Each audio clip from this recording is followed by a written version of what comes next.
pensando en la innovación, actuar con integridad, con respeto a la humanidad. La mujer es el cimiento de nuestro valor social, en la CUN lo puedes lograr, eres parte de un gran hogar. En la CUN nos esforzamos, un futuro nos forjamos. En la CUN siempre enseñamos para triunfar. Aprender es nuestra pasión, formar nuestra vocación. Disciplina en la vida, ser feliz siendo mejor, jóvenes de corazón. El momento de ser es hoy. En la CUN nos esforzamos, un futuro nos forjamos. En la CUN siempre enseñamos para triunfar. En la CUN nos esforzamos, un futuro nos forjamos. En la CUN siempre enseñamos para triunfar, para triunfar.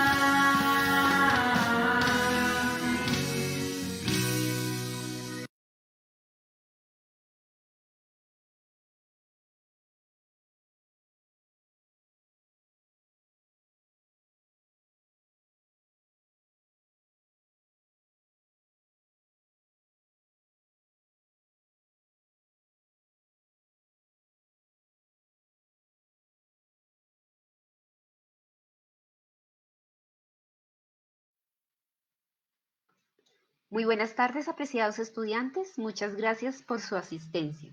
Mi nombre es Yadira Jiménez. Bienvenidos a las actividades de la Semana de la Salud.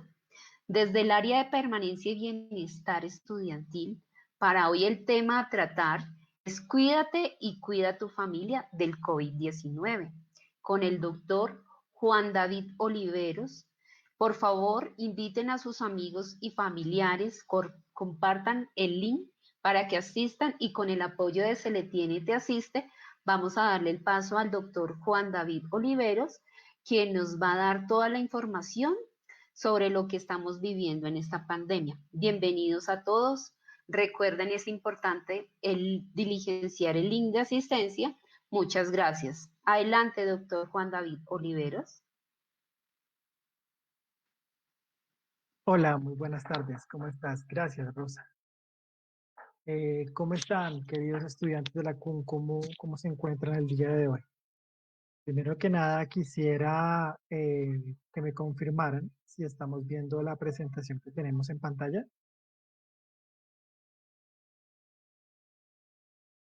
Los leo por los chats y va a ser muy enriquecedor si lo podemos leer por los chats. Bueno, como primera medida, quisiera comenzar haciendo una pregunta. No sé si, y creo que sí lo han visto ustedes a través de las redes sociales, esta imagen, y es la imagen del perrito en el parque. No sé quién de ustedes ya haya visto esta imagen, y los que no, por favor, no le vayan a comentar a sus compañeros. Entonces, por favor, los leo por los chats. Tenemos 19 participantes. Creo que Dana Pira está por acá. Dana, ¿tú ya viste el perrito? ¿Ya has visto este perrito en el parque? ¿Quién se atreve a decir ahí por el chat dónde está el perrito en el parque? Lo leo, lo leo. ¿Alguien que me diga dónde está el perrito en el parque? No. ¿En el árbol? ¿En la caneca? ¿Dónde está el perrito? Bueno, no hemos tenido comentarios en el chat, pero quiero informarles que el perrito, para los que no han logrado verlo aún, está en el medio de la silla. Si ustedes se dan cuenta, está justo en el medio del circulito de la silla. Es un hermoso pug. ¿Y por qué vemos esto? Porque básicamente la pandemia y algunos signos y síntomas de la infección son igual que el perrito. Y me gustaría empezar con una pregunta. ¿Saben ustedes cuántas pandemias hemos vivido en este siglo? En este siglo no más. Porque siglos atrás, en 1918, se vio la gripe española y un poquito más atrás la peste bubónica. Pero en este siglo, a partir del 2000, ¿saben cuántas pandemias ya hemos vivido? ¿No? Una, dos, tres, cuatro, cinco. Básicamente hemos vivido tres grandes pandemias. La primera de ellas fue en 2003, la segunda fue en 2012 y la actual que estamos viviendo en 2019. Esta gráfica es muy bonita porque nos ayuda a entender básicamente cómo es esa transmisión a través de especies. Teóricamente el coronavirus ha sido el causante de todas estas pandemias, solamente que ha tenido diferentes familias este coronavirus. El coronavirus, la primera fue el SARS-CoV-1 y daba una transmisión entre murciélagos y la famosa civeta. El, el coronavirus del CoV-MERS, porque se dio a través de una zona muy árida, ya que era el dromedario o en algunos casos el camello el que lo transmitía a través de zoonosis al hombre. Y ahora la teoría es que el coronavirus se dio transmisión entre especies a través del pangolín y del pangolín al hombre. Esa transmisión a través del primer caso o el caso número 1 se da después de transmisión persona a persona. Entonces, recuerden, han habido tres pandemias en este primer siglo. Y aquí les quiero mostrar algo un poco impactante desde mi perspectiva y es, así se veía el mundo y así registraba el mundo la pandemia por SARS-MERS, por coronavirus MERS. Era una pandemia que estaba perfectamente localizada en las zonas de la Unión Arábica y podía llegar hasta las zonas desérticas. Por cercanía llegó a poblar parte del África del Norte y Europa Media y el sur de Europa, y pues a causa de los vuelos llegó hasta Norteamérica. Pero miren que esta pandemia no tocó nuestro continente. Ahora quisiera que vieran al día de hoy el reporte de un hospital muy prestigioso llamado Johns Hopkins sobre lo que es el contagio por SARS-CoV-2 o coronavirus, como lo estamos viendo ahí, COVID-19. Este es el escenario, bastante diferente, ¿cierto? Es un escenario donde literalmente ha llegado a la totalidad de los países del mundo, en algunas partes de una mayor forma y otras de una menor forma. Pero hoy vemos cómo nuestro continente americano, hablando de América del Norte, América Central y Suramérica, ha sido uno de los más golpeados junto a África. Esto es lo que vemos y la gran diferencia que llevamos en cuanto a la realización de este SARS-CoV-2 o COVID-19. ¿Y realmente saben por qué es esa gran diferencia? Básicamente esa diferencia que se ha visto entre las dos grandes pandemias que han existido en los últimos 20 años es la velocidad de propagación del coronavirus. Esta nueva familia de coronavirus, que es el COVID-19 o SARS-CoV-2, ha tenido una transmisión persona a persona 10 veces más rápida de lo que llegó a tener las dos pandemias anteriores. Por consiguiente, y por motivos normales, es 10 veces más rápida el contagio de lo que se vio anteriormente, y por eso se consideró la mayor pandemia hasta el momento en esta década. ¿Y cómo se hace propagación? Ya lo hemos escuchado de pronto en varios contenidos informativos, noticieros y algunos programas educativos. Básicamente es un contacto cercano.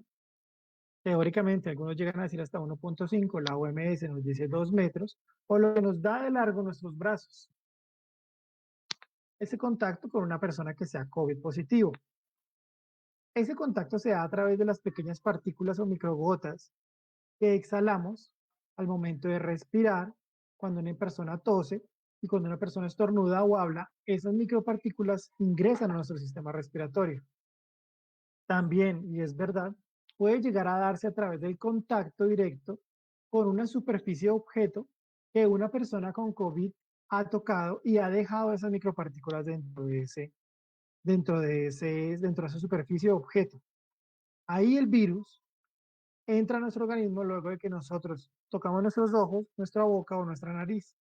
Por eso es muy importante y por eso siempre ha sido tan fuerte la campaña de desinfección de superficies y lavado continuo de manos, porque esta es una de las formas en que se propaga el virus.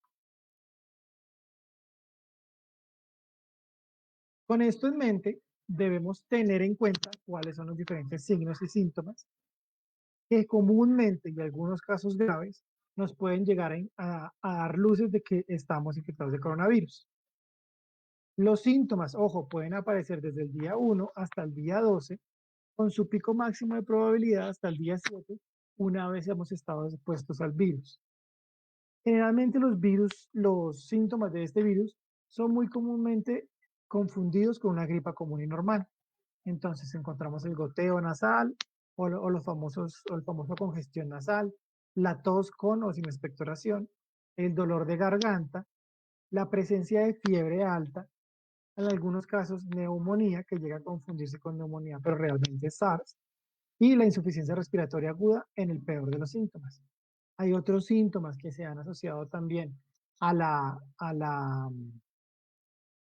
penetrancia de este virus en nuestro cuerpo, como lo son la pérdida del olfato y la pérdida del gusto. Muy importante también tenerlos en cuenta, ya que este virus tiene componentes neurogénicos que pueden llegar a alterar las terminaciones nerviosas del bulbo olfatorio y por eso se presenta la alteración en la sensación olfativa. ¿Qué hacer para prevenir esto?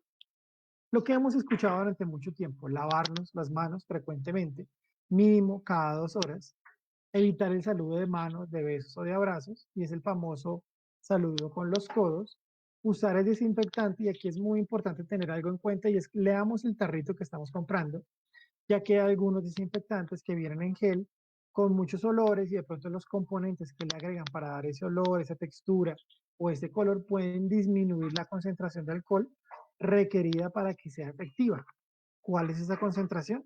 Generalmente tiene que ir entre el 60 y el 80% de concentración de alcohol en cada desinfectante que nosotros usemos. Siempre y en todo momento que tengamos nosotros la necesidad de realizar algún estornudo, cubrir nuestra nariz y boca al estornudar o toser y, como lo venía diciendo previamente, desinfectar siempre las superficies de contacto frecuentes con solución clorada o con alcohol. Y yo creo que ustedes están echando aquí en falta uno de los principales acciones de prevención que tenemos que realizar. Cierto que sí nos falta uno muy, muy, muy importante, el cual es el tapabocas. Siempre tenemos que utilizar el tapabocas, porque como lo dice la OMS, la mascarilla salva la vida. Ante esa mascarilla,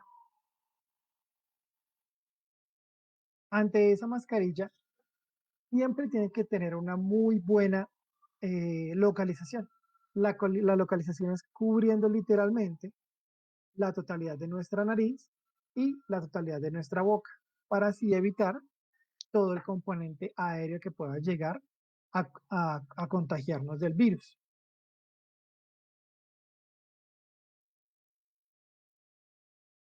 Esta es una de las imágenes más educativas que se han podido tener en esta pandemia en cuanto a la relación de memes e información que se propaga a través de redes sociales.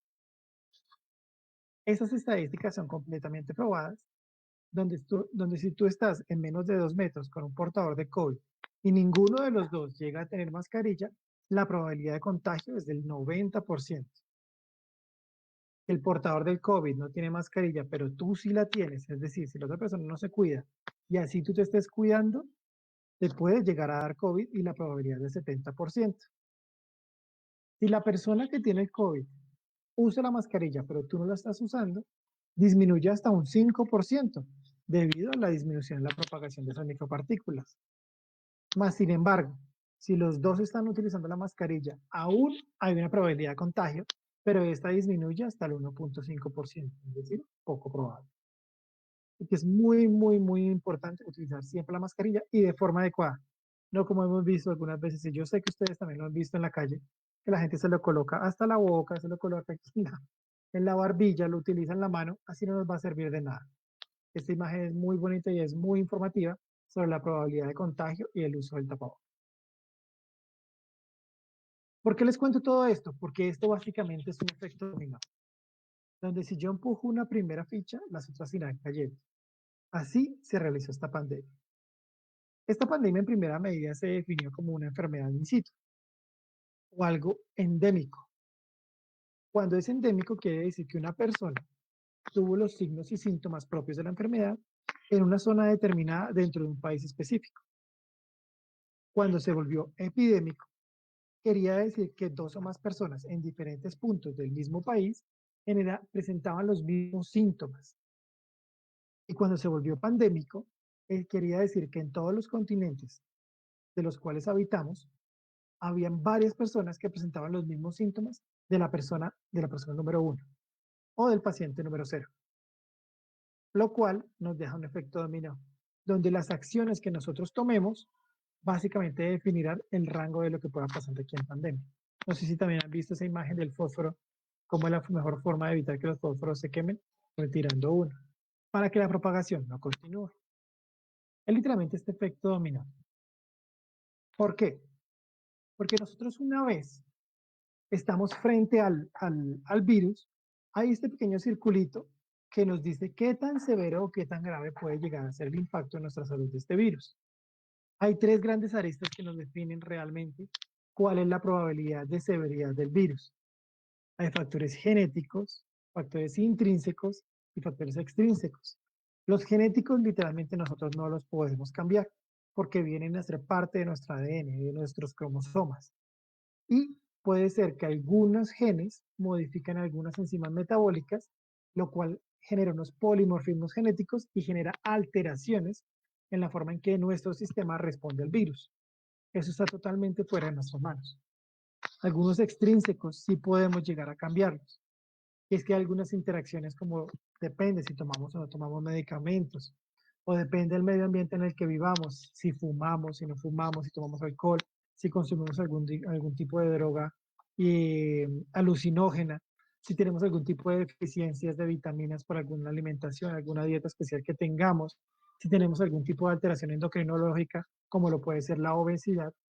Esos factores externos a los cuales nosotros nos vemos expuestos día a día también pueden verse alterados y ver la severidad de la patología a través de cómo nuestro cuerpo va a reaccionar a ella.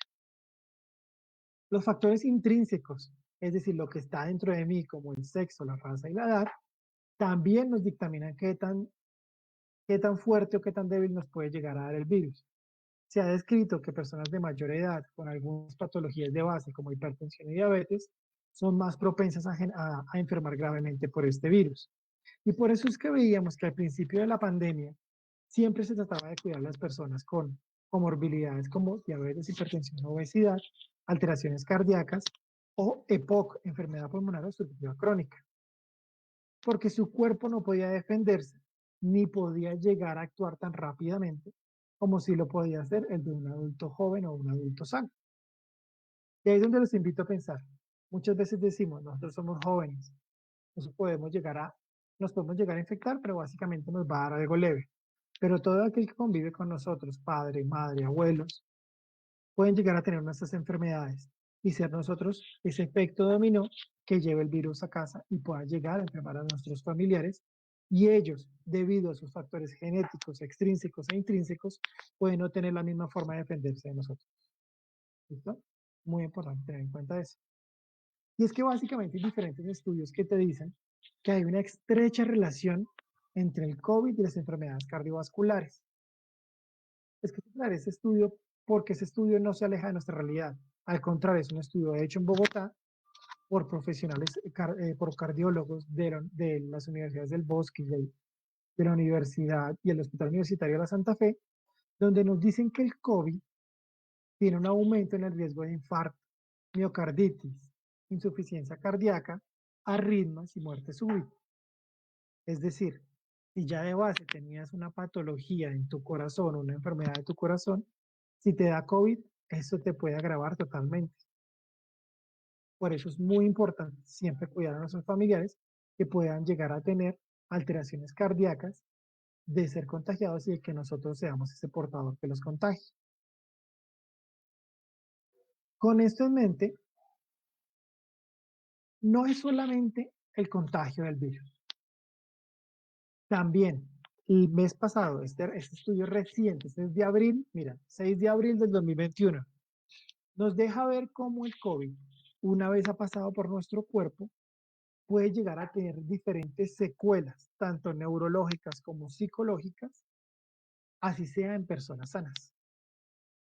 Es decir, te dio COVID, te curaste y tienes hasta 6 meses para poder presentar algún tipo de alteración a nivel psicológico o neurológico. ¿Cuáles son esas alteraciones? Las alteraciones pueden variar y depender si requeriste o no requeriste manejo por unidad de cuidado intensivo. Las hemorragias, los famosos derrames cerebrales, el Parkinson, que ustedes conocen, los movimientos anormales de las extremidades, la demencia, es decir, que se nos comienzan a olvidar las cosas frecuentemente, y lo que llaman algunos obnubilación o que están como de lento procesamiento, como dicen por ahí, pueden llegar a aumentar si te dio COVID. Eso por la parte neurológica. Y es que si tú no tenías COVID, tú no tenías demencia, no tenías ningún tipo de alteración en tu memoria y te dio COVID, tienes un 2% más de probabilidades de desarrollar esa demencia. Dirás, bueno, eso no es mucho, 2% es muy bajo, pero los desórdenes de depresión y los desórdenes de ansiedad sí son un lugar alto. Puede llegar a sumarse hasta el 13% más o 17% más de probabilidad de presentar esas alteraciones psiquiátricas si te llegó a dar COVID.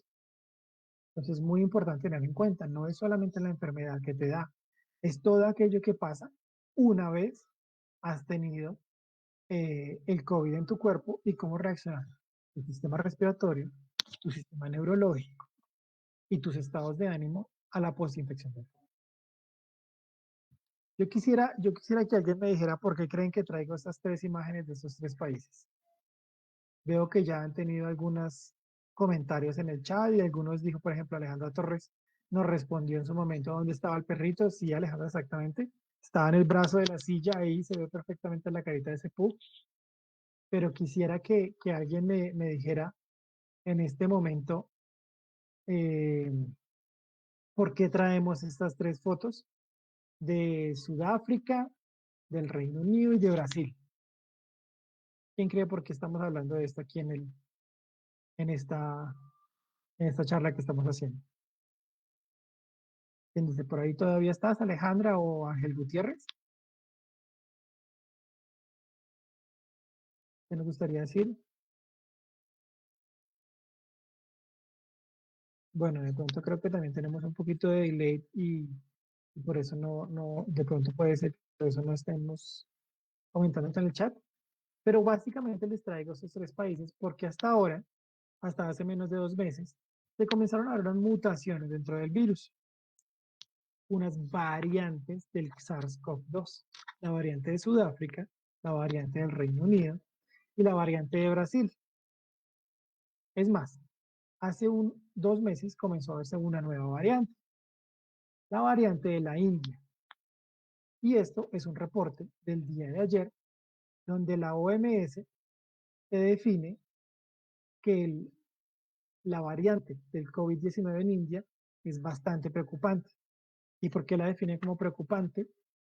Porque hoy en día, con estas 4 variantes, más aún la de India, el nuevo perfil de pacientes que satura las UCIs hoy en día es un paciente joven y sano, presentando cuadros más graves por COVID.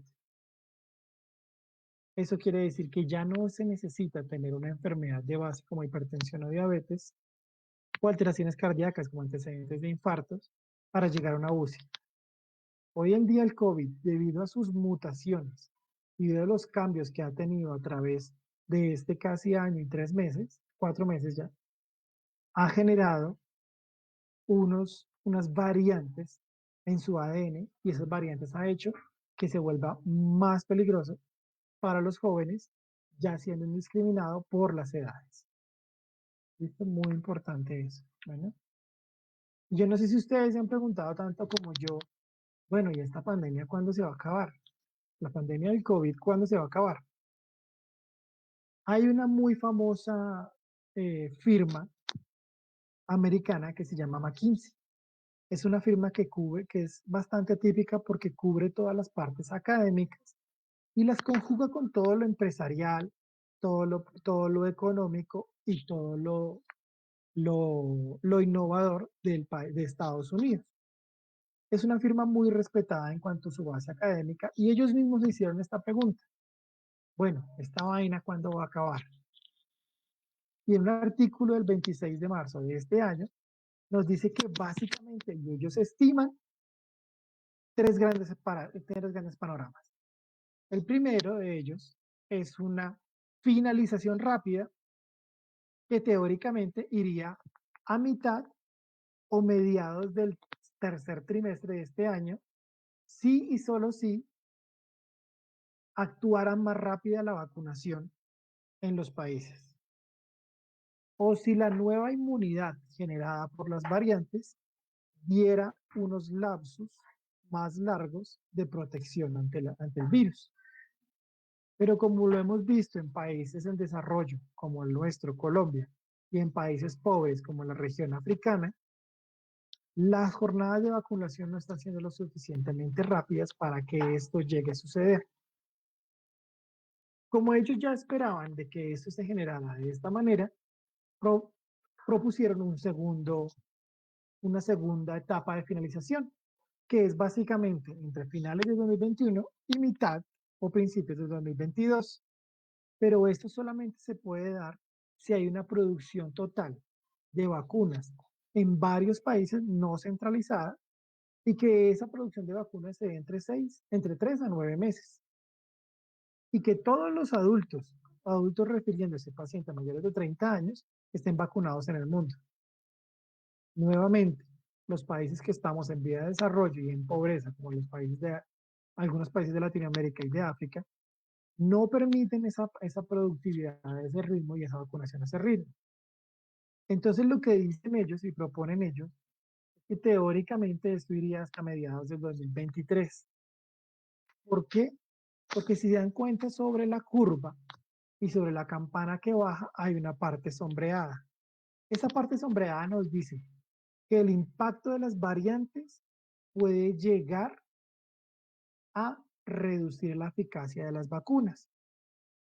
Y esa disminución de esa eficacia no se sabe aún en cuánto porcentaje podría llegar a mantener la pandemia hasta finales de 2023, cuando teóricamente todas las personas del mundo estén inmunizadas. Que no es un camino fácil, no es un camino corto.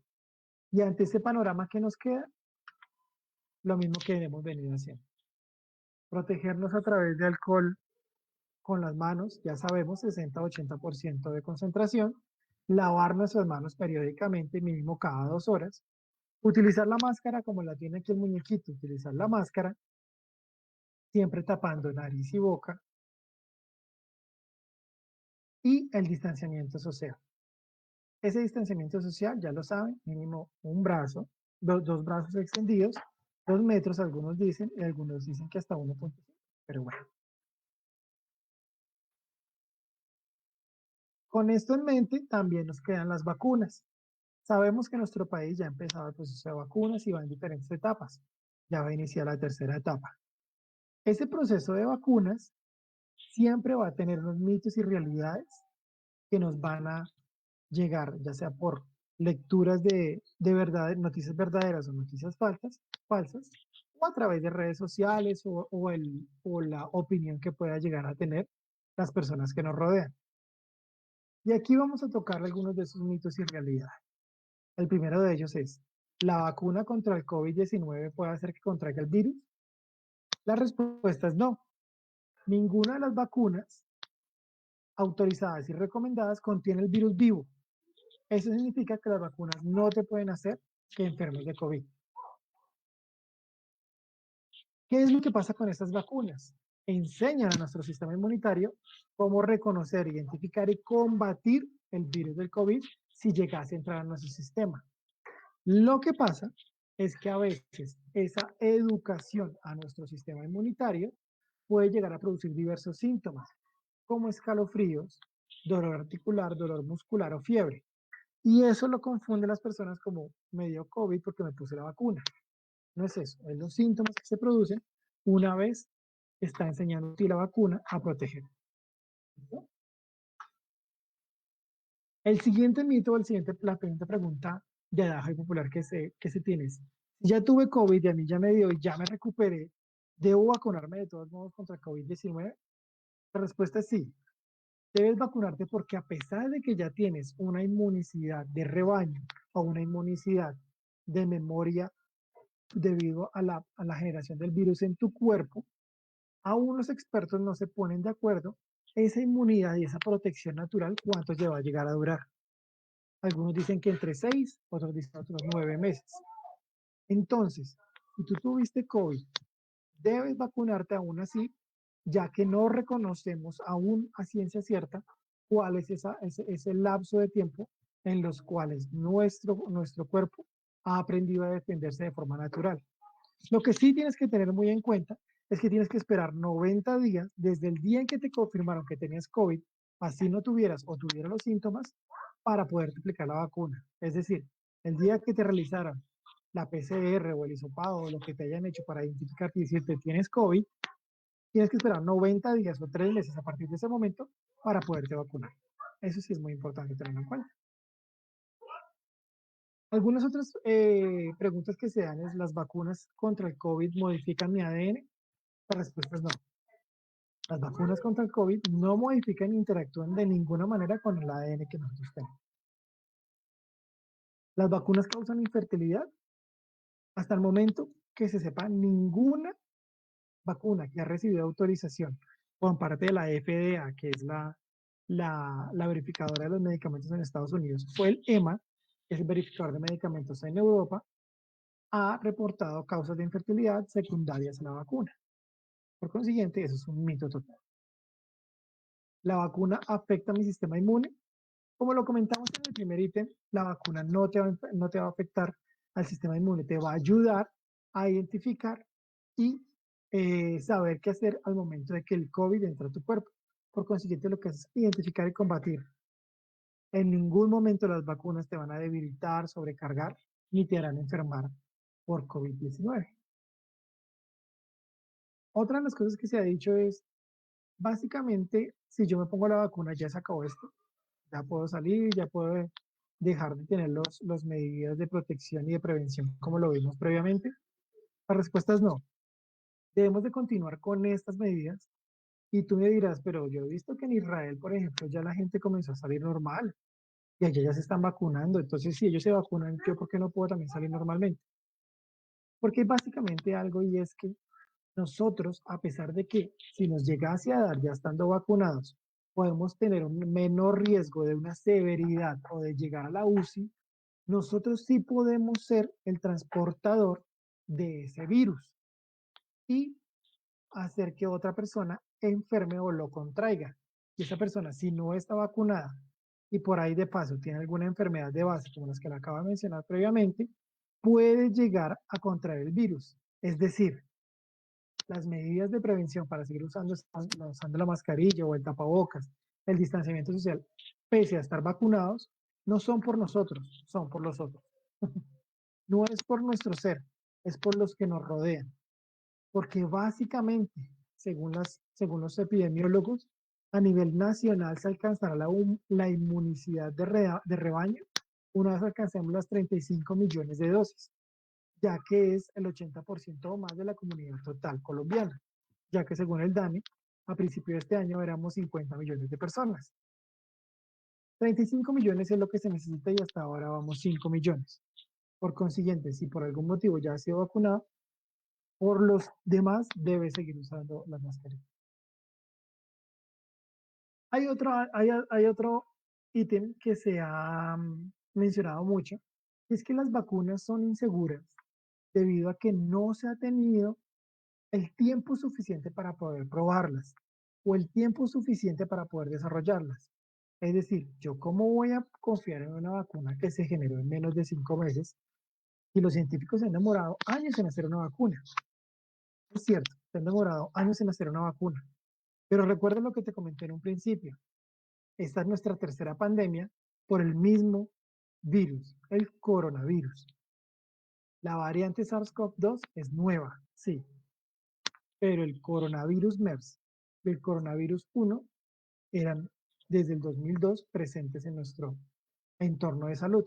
Por consiguiente, desde el 2002 han venido investigando cómo se maneja este virus en nuestro cuerpo y cuál era la potencial vacuna para este virus. Por consiguiente, no es una investigación de 6 meses, es una investigación de casi 20 años.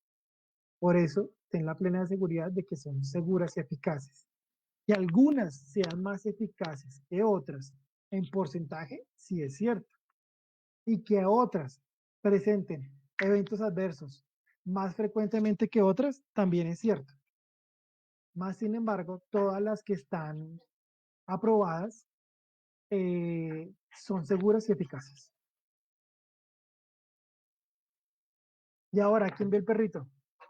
Todos, ¿cierto? ¿Por qué? Porque una vez lo encuentres, siempre lo vas a ver.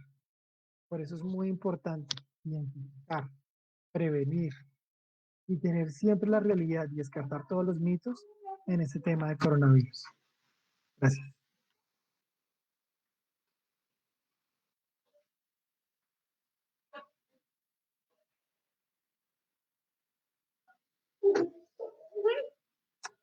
Pues Yadira, ya hemos finalizado. Quería agradecerles por este espacio. Los leo en el chat si llegasen a tener algún tipo de comentario, pregunta o inquietud acerca de lo que hemos comentado el día de hoy. A ver, miramos aquí el chat. Federico Santos, si ya estoy vacunado, ¿puedo quitarme el tapabocas en espacios abiertos? Creo que durante la charla ya hemos respondido esto, Federico, y es básicamente, si tú ya estás vacunado, a ti lo que hace el virus es que no te da tan severamente como a otra persona que no está vacunada, más sin embargo, tú sí puedes llegar a ser ese transportador del virus a otras personas que no han sido vacunadas. Por consiguiente, hasta que no se llegue a esa inmunidad de rebaño, que es el 80%, como ya lo dije previamente, 35 millones de vacunas a nivel nacional, se deben continuar con las medidas de prevención y el uso de la mascarilla.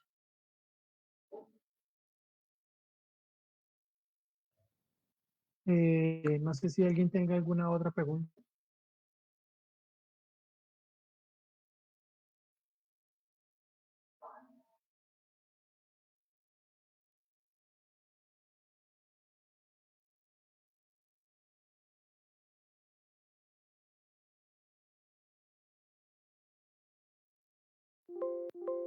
No leo a nadie más, Rosa Yadira. Yo creo que entonces con esto finalizamos. Les agradezco realmente el espacio que me han brindado y espero poder verlos en una nueva oportunidad. Muy bien. No, a usted muchas gracias, doctor. Excelente la información que nos brindó el día de hoy. Nuestro agradecimiento a usted y a Seletiene Te Asiste por el apoyo con un profesional como usted. Importante estudiantes, no olviden diligenciar el link de asistencia y recuerden que esta semana vamos a tener varias actividades de la Semana de la Salud. Entonces, por favor, síganos en redes sociales, revisen sus correos, inscríbanse y asistan a todas las actividades que les tenemos programadas para ustedes y sus familias. Les habló Yadira Jiménez del área de permanencia y bienestar estudiantil. Gracias por la participación al doctor Juan David Oliveros y al área de comunicación. Cuídense mucho y que tengan una excelente tarde. Muchas gracias.